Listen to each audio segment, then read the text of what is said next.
분께 여쭤볼게요. 제가 몇 분 시간 여유를 갖고 있습니까? 지금 일정표에는 저한테 지금 9분이 남겨져 있네요. 어떻게 쓰면 되나 이 시간을? 네, 15분에서 20분 정도 충분히 쓰셔도 된다고 하십니다. 연장이 됩니까? 예, 되도록 빨리 말씀드리겠습니다. 저는 이제 우리가 4차 산업혁명 어떻게 대응해야 되는가 이걸 화두로 던졌습니다마는 도대체 4차 산업혁명이라는 것의 핵심이 뭔가, 그 정체가 뭔가 하는 것부터 우선 확실히 초점을 맞춰서 좀 밝혀내봐야 되겠다 하는 생각에서 일단은 4차 산업, 이게 4차 산업혁명, 왜 혁명인가 하는 대목을 말씀드리겠습니다. 지금 4차 산업혁명은요, 여러 사람이 얘기했지만 대표적으로 클라우스 슈밥이 다보스 컨퍼런스에서 얘기를 하고 난 뒤에는 거의 이제 세계적인 화두가 됐는데, 우리나라에서도 가장 많이 논의되는 테마가 4차 산업혁명입니다. 어느 학자, 우리 한국 과학사를 하는 분 평가에 의하면 세계에서 우리나라만큼 4차 산업혁명을 소란스럽게 얘기하는 나라가 별로 없다고 합니다. 엄청나게 우리가 4차 산업혁명 얘기를 많이 하는데 그 이유를 저는 충분히 이해합니다. 왜냐하면 4차 산업혁명에 우리가 기대하는 바가 뭐냐면 뭔가 요즘 성장 동력이 좀 약화돼가지고 이게 주저앉을 것 같다. 이 자리에서 선진국 대열에 끼지 못하고 그런 위기감이 있는데, 이 4차 산업혁명을 계기로 좀 한 걸음 도약을 해서 이번에야말로 선진국 대열에 명실상부한 인류 국가의 대열에 끼겠다 하는 그 기대감이 여기 들어가 있습니다. 그래서 우리는 다른 데보다 더 열정적으로, 다른 어떤 것보다 4차 산업혁명에 대해서 얘기하는지 모르겠습니다. 네. 그러나 아까 말씀드린 대로 그런 논의 자체에 대해서 조금 회의적인 분들도 있고, 4차 산업혁명이 틀림없이 큰 변화를 일으키지만 특별히 이걸 혁명이라고 얘기할 것이 없다, 3차 산업의 연장선상에 있는 거다라고 생각하는 사람도 적지 않습니다. 그러나 제가 생각하기에 4차 산업혁명은 분명히 실체가 있습니다. 그 3차 산업혁명과는 확실하게 구별되는 핵심 문장, 차이, 그 대목을 조명을 해드리겠습니다. 이건 물론 저의 해석입니다.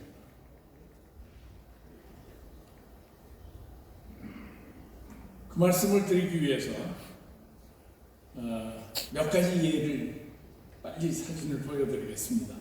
작용할 수 있는 컴퓨터, 입을 수 있는 컴퓨터. 3차 산업혁명 때까지는 우리가 지금 여러분들이 다 집안에 갖고 있는 데스크탑 컴퓨터, 스크린이 있고 키보드가 있고 그런 것에 굉장히 익숙해 있을 겁니다. 그러나 어느 때부턴가 그것이 그 자리를 벗어나가지고 우리 신체에 가깝게 다가 들어오기 시작했어요. 인간에게 다가오는 기계로서 컴퓨터. 그래서 내 손목에 딱 붙어가지고 이놈이 내 맥박도 재고 내 심박수, 그러면 내 생체 지수 이런저런 것을 다 이제 체크를 할 수 있습니다. 이게 저는 4차 산업혁명의 상징적인 스텝이라고 생각해요. 인간에게 점점 가까이 다가옵니다. 그 다음에 착용할 수 있는 로봇 얘기 많이 합니다. 근데 실제로 보시다시피 저 LG 박스가 보이죠? 저 LG에서 쓰는 제품입니다. 이거는 미래의 그림이 아니라 현실이에요. 아까 보여드린 착용 가능한 컴퓨터, 그리고 또 현재의 것이고 이것도 현재의 것입니다. 여러분도 오른쪽에 보이는 거는 그런 대로 이해가 좀 될 수 있는 착용 가능한 로봇이고, 그 옆에 있는 거는 조금 더 환상적이지만 이것도 사실은 현실입니다. 아까 김승환 교수가 보여드린 삼성 KX50 그 화려한 4차 산업 그림은요, 그거 현실 아닙니다. 그거 어떻게 이해하시면 되냐면, 예전에 그 아파트 분양할 때 보면 분양 광고지에 그 아파트 단지 싹 멋있게 그려놓고 그 뒤에 숲이 잔뜩 있고 앞에는 호수까지 있어요. 그리고 그 옆에 뭐라고 써놨냐면, 조그맣게 보이지 않게 이미지 컷이. 그 아까 이미지 컷입니다. 50년 뒤에 올 거라고 그래서 그거 뭐 이미지 컷이라고 실제가 아닙니다 하는 주의 문구 하나 적어놓지 않아도 상관없는 겁니다. 이거는 근데 제가 보여드리는 것은 오늘날 이 현실 속에서 4차 산업을 예감할 수 있는 현실적인 물건들입니다. 그래서 초라하게 제가 일부러 화려하지 않게 비주얼로 보여드렸어요. 자, 뭐만 확실히 아시면 되냐면, 밖에 있던 컴퓨터가 점점 인간 신체 내부로, 신체에 가깝게 다가온다. 이거는 빅 히스토리적으로 기술이 걸어온 발전사의 개요입니다. 3차 산업혁명 이전에 1, 2차 산업 때 발전소, 2차 산업의 상징인 발전소, 그거 멀리 떨어져 있습니다. 인간하고.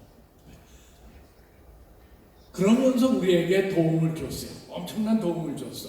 근데 3차 산업혁명에서부터 슬슬 인간에게 가깝게 다가오더니 드디어 내 피부에 딱 달라붙기 시작을 했어요.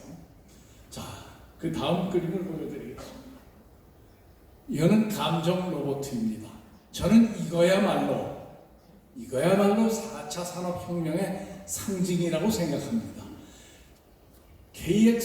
삼성 KX50에는 이 감정 로봇 얘기는 잠깐 나올까 말까 한 정도입니다. 이거 별로 상업성이 없어요. 산업이라는 단어하고 잘 어울리지 않아요. 그렇지만은 일부 이미 감정 노동자라는 것이 생겼지 않습니까? 네. 우리 산업 현장 일부에서 감정 노동을 대체할 수 있는 로봇을 만들 수 있다 하는 생각을 하기 시작을 했고, 이 부분은 우리가 그렇게 앞선 분야가 아니에요.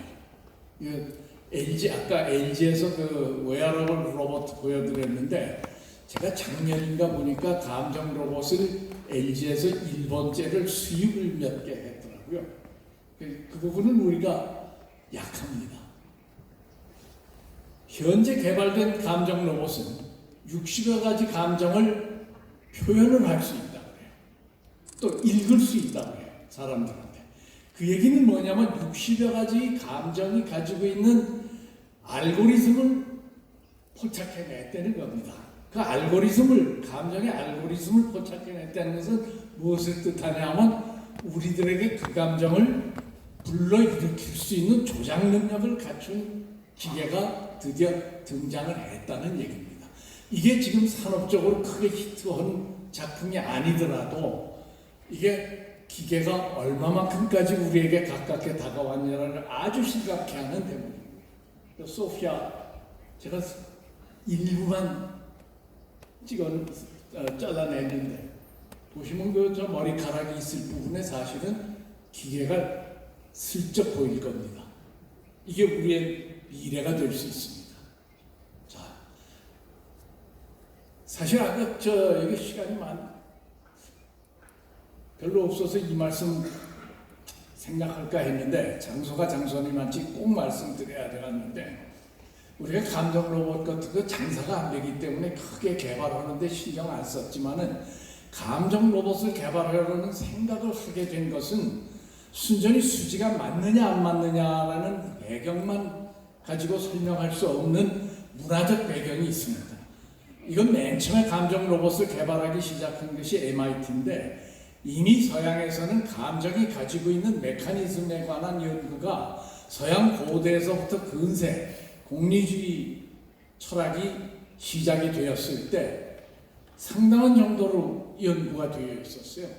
우리도 사실은 그런 전통을 가지고 있습니다. 바로 어느 지역이냐면 바로 이태계 선생님이 학문 활동을 했던 이 지역에서 4단 7정에 관한 논의를, 그건 우리가 인간이 가지고 있는 감정 기제, 이성과 연관된 감정 기제에 대한 아주 정교한 논의입니다. 이런 문화적인 배경이 있지만 이런 배경과 우리가 지금 4차 산업에 대응하는 전략과는 아무 연관이 없는 것처럼 그저 오직 당장 무엇이 시장에서 히트할 것만 생각을 하는데 이렇게 대응해서는 절대 4차 산업혁명의 주도 국가가 되지 못합니다. 4차 산업혁명을 정말 주도할 국가가 되려면 맞아요. 코딩 잘해서만 되는 것이 아니고 그 문화적인 배경이 어떤 것이 있어야 되느냐 하는 것까지 같이 작용을 해줘야 됩니다.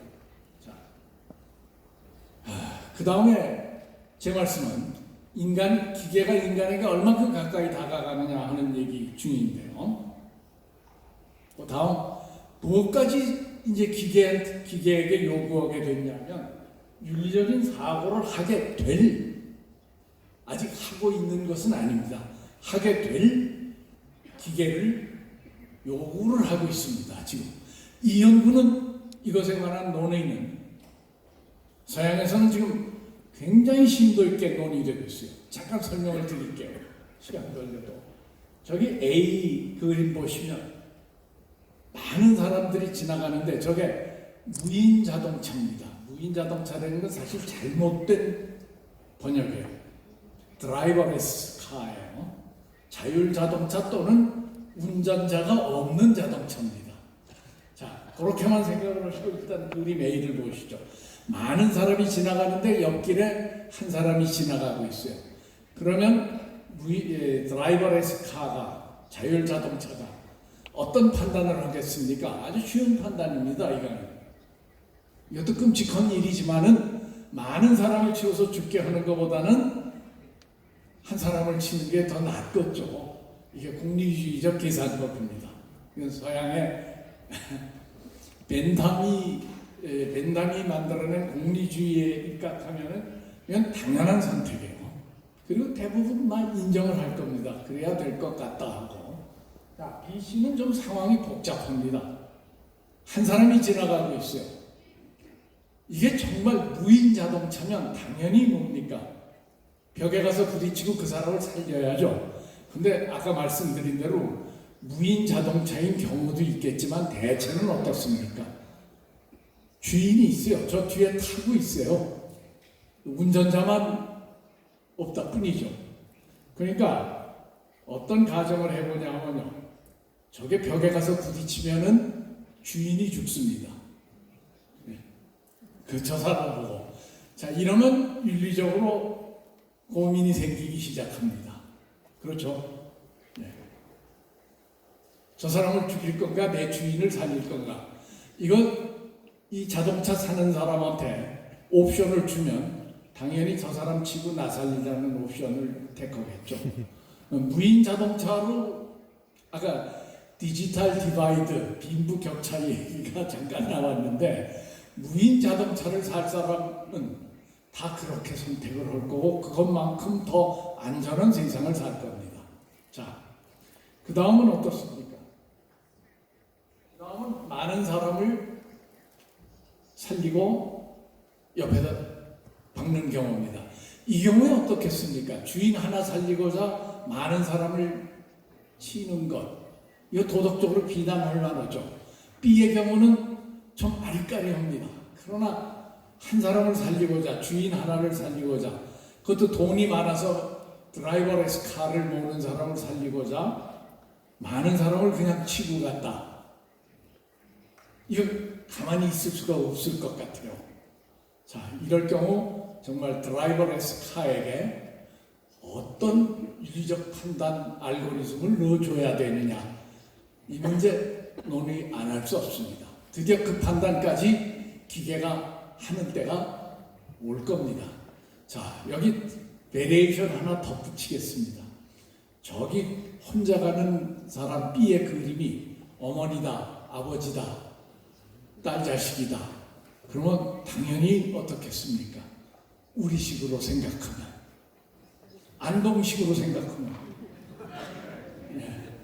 당연히 저거는 타고 있는 사람이 옆으로 갖다 박아야 되겠죠. 그러니까 그 경우엔 아마 한국 안동에서 팔리는 무인 자동차에는 최소한도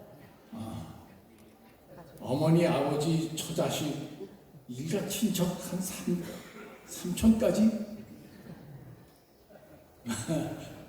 치지 않고 내가 죽겠다 하는 걸로 프로그램되어 있는 걸 살지 모릅니다. C쯤 되면 그 다음에는 또 얘기가 달릴 거예요. 저기 문제를 좀 더 복잡하게 만들기 위해서 저기 타고 있는 분이 C에서 자기 자신이 아니라 어머님이 타고 있었다. 어떤 선택을 할까? 자, 우리가 오랫동안 논의해왔던 것이 지금 4차 산업하고 접목이 돼야 될 단계입니다. 근데 우리가 참여하지 않고 그냥 드라이버레스 카만 만드는데 열중해가지고 이 알고리즘 만드는 일을 서양 사람한테 다 맡긴다. 그러면 우리가 4차 산업의 혁명, 4차 산업혁명 주도 국가가 아니라 하청 국가만 될 겁니다. 가장 핵심이 되는 부분은 공리주의 윤리학을 채택했던 칸트의 의무론적 윤리학을 채택했던 서양 국가가 아마 그 핵심 부분을 관장을 하겠죠. 예. 자,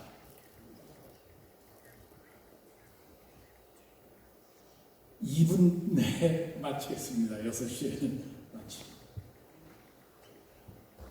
제가 지금 보여드린 말씀을 이번에는 조금 좀 뭐라 그러나 고급지게 좀 이론적으로 정리를 해서 빨리 읽어만 드리고 끝을 내겠습니다.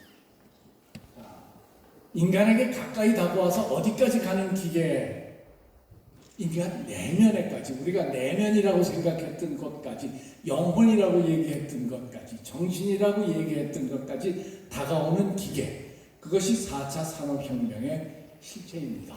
그게 돈이 되느냐 안 되느냐가 아니라 이게 가장 특징적인 대목이라는 말씀입니다. 이렇게 된 것은 슈밥이 두 번째 작년인가 금년 총가에 낸 그 4차 산업혁명 어떻게 쉐이프할 건가, 꾸밀 건가 하는 책에는 맨 처음에 낸 책보다는 상당히 이런 문제에 굉장히 관심이 크다 그런 걸 표시를 했어요. 그러고 4차 산업혁명의 특징이 될 기술을 한 10몇 가지를 열거를 했는데, 저는 그 중에 가장 오늘 지금 말씀드린 것과 연관이 되어 있는 대목이 정보과학하고 생명과학이고, 특히 그 둘이 융합이 된 경우 그게 일으키는 것이 4차 산업혁명의 가장 특징적인 대목이라고 생각을 합니다. 그래서 정보과학과 생명과학의 융합으로 개발된 기술, 이것이 가장 중요하다. 4차 산업혁명. 그리고 이것은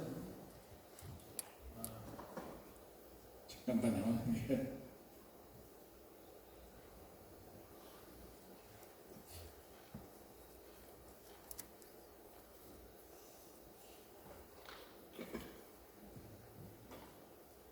요거는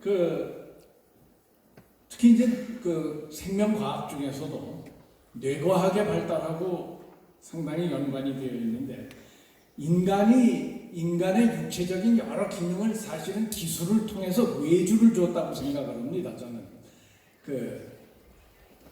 내 발로 걸어갈 거를 자동차 바퀴에게 외주를 줘서 더 나는 수고를 안 하고 더 효과적으로 그 일을 수행을 했는데, 뇌의 기능을 기계에게 외주를 주기 시작한 것이 3차 산업혁명입니다.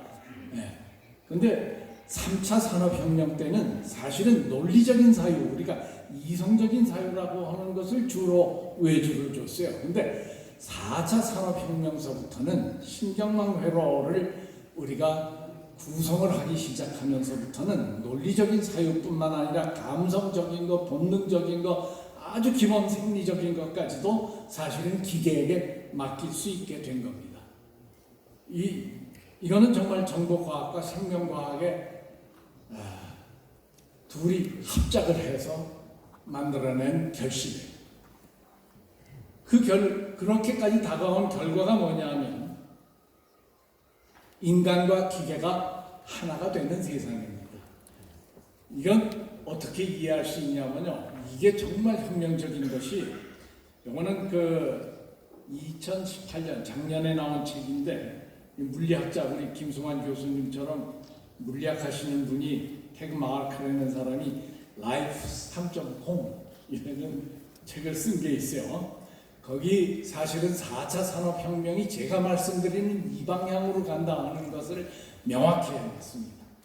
이 사람의 구분에 의하면 라이프 1.0은 생존과 자기 번식하는 것, 이건 생물학적인 단계인데 이미 인간은 오래전에 이걸 벗어났어요.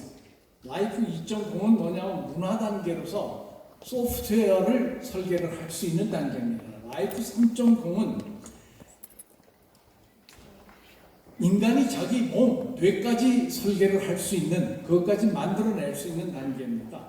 이러면은 인간은 자연 진화의 산물이라고 그러지만 진화를 주재하는 것이 자연이 아니라 인간 자신이 됩니다. 인간이 스스로 인간을 설계할 수 있어요. 하드웨어 자체를. 지금까지 문화 활동을 통해서 소프트웨어는 설계했지만 인간 자체를, 이 하드웨어를 설계하는 단계까지 이른 겁니다. 우리 몸, 뇌 구석구석까지 다 들어왔어요. 그러면서 사실은 그것에 디펜던트한 종속되어 있는 우리 영혼까지 설계가 가능한 것입니다. 그런데 이거 안동에서 논의할 문제입니다. 우리가 몸을 설계해야 되느냐, 신체 발부는 수지 부모라고 그랬고 그거를 손상시키지 않고 보존하는 것이 효의 근본이라고 효의 시작이라고 그랬는데, 효는 윤리의 근본입니다. 우리가 몸까지 설계를 해야 된다.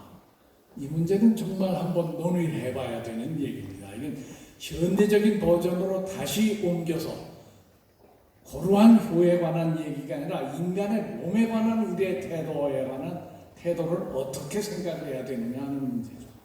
자, 근데 인간과 하나가 된 기계, 여기에서 끝나냐? 그것 아닙니다. 이 단계에서 이제 아까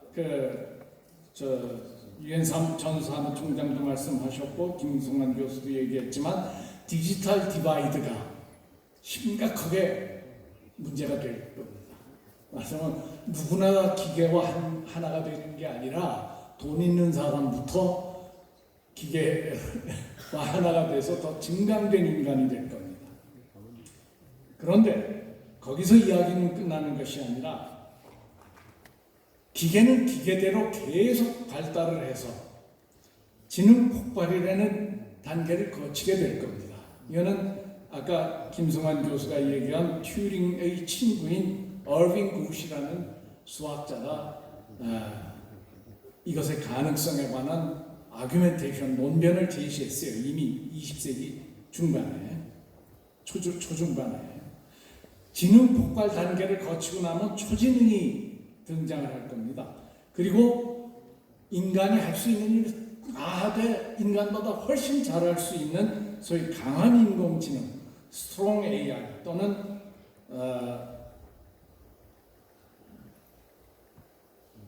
Artificial General Intelligence, 범용 인공지능이 등장을 할 겁니다. 그러면 아까 말씀드린 그게 도덕적 행위까지 하는 인공지능이 나옵니다. Artificial Moral Agent고, 제가 이걸 넘기는 걸 잊어버렸군요. 예. 도덕 행위를 하는데 언론이 서양에서 굉장히 많이 합니다. 뭐 아직 기업에서 하진 않아요. 대학 연구소에서 하죠. 도무지 확실한 도덕 행위자 코드를 만들어내기 어려워서 인간을 사랑하는, 인간에게 호의적인 인공지능을 만드는 것이 속한 답이겠다 하는 그 제안도 나와서 이것도 연구하고 있습니다. Friendly Artificial Intelligence. 그런데 더 나아가 이것이 초지능이 이런 도덕적인 또는 인간까지 사랑하는 지능이 되면 딱 어떤 생각이 들겠습니까, 여러분? 성경책에 나와 있는 전지전능한데 인간을 사랑하는 절대신 생각이 날 겁니다. 4차 산업의 최종 결실은 절대신 야훼를 만들어낸 뒤에 끝이 날 것 같습니다. 그러면 그 지능은 우리 인간 사회에서만 존재하는 것이 아니라 지구를 넘어서 아까 일론 머스크의 우주 프로젝트를 타고 전 우주에 퍼져가는 그런 신적인 지능이 될 겁니다. 자, 이게 정말 우리에게 바람직한 미래인지 이것부터 생각을 하고 정말 그렇게 가야 된다면 우리는 또 우리나라는 어떤 방식으로 이런 문제에 대처해야 되느냐, 이거 정말 심각히 논의해야 됩니다. 저는 삼성 KX50을 열심히 봤어요. 돈 되는 얘기만 잔뜩 썼어요. 도덕에 관한 문제, 인간이 앞으로 어떻게 살아야 되느냐 하는 문제는 조금 체면상, 그건 기업이 미래를 그렸으니까 그럴 수 있죠. 거기 버추얼 리얼리티 얘기가 제일 많이 나와요. 제가 보기에는 LSD 뭔지 모르시는 분들도 있겠지만 환각을 일으키는 마약이었어요. 60년대에 유행했던. 그 LSD에 취하는 것과 버추얼 리얼리티에 취하는 것과 큰 차이는 하나는 부작용이 없는 것 같아요. 버추얼 리얼리티 모르겠습니다. 앞으로 부작용이 있을지. 네. 그 얘기만 잔뜩 써놨어. 묻고 싶은 건 그겁니다. 자, 그 마약 먹는 거, 인간이 그럼 앞으로 그냥 할 일 없이 마약 먹고 행복하게 그렇게 지내면 할 일 없이 그렇게 지내면 될까? 이 문제는 삼성이 답할 것은 아니지만 아마 그거는 영국 사람을 대상으로 영국 지사에서 만든 건데 한국에서 만들면 아마 안동에서 논의하는 얘기가 더 들어가 있는 조금 더 깊이 있는 미래의 그림을 보여주리라고 생각합니다. 조금 저도 시간을 오버했습니다. 얘기하다 보니까 그렇게 됐네요. 예, 끝마치겠습니다.